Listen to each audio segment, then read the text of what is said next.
Serangan rudal Iskander-M Rusia menghantam tempat latihan militer Novomoskovki di wilayah Dnepropetrovsk, yang digunakan oleh Brigade Mekanik ke-157 Angkatan Bersenjata Ukraina, AFU. Serangan presisi tinggi ini menargetkan fasilitas pelatihan yang menjadi pusat persiapan tempur bagi pasukan Ukraina. Akibat serangan tersebut, dilaporkan hingga 150 tentara Ukraina tewas, termasuk sekitar 30 instruktur asing yang bertugas melatih para prajurit. Video dipublikasikan militer Rusia 3 Maret 2025. Rudal Iskander-M dikenal sebagai salah satu senjata balistik andalan Rusia dengan daya hancur tinggi dan akurasi yang sulit dicegah oleh sistem pertahanan udara lawan. Serangan ini menunjukkan eskalasi strategi Rusia dalam melemahkan kekuatan tempur Ukraina dengan menargetkan pusat-pusat pelatihan militer. Penghancuran fasilitas ini diperkirakan akan berdampak signifikan terhadap kesiapan tempur Brigade Mekanik ke-157 dan unit-unit lainnya yang menjalani pelatihan di lokasi tersebut.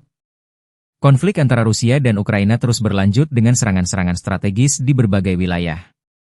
Sementara Moskow semakin mengandalkan rudal jarak jauh untuk menekan kekuatan militer Kiev, Ukraina tetap berusaha mempertahankan posisinya dengan dukungan dari negara-negara barat.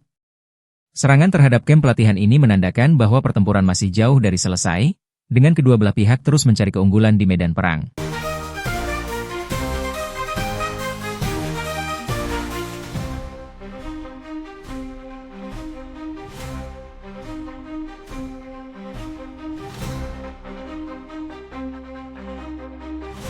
Download Tribun X sekarang, menghadirkan lokal menjadi Indonesia.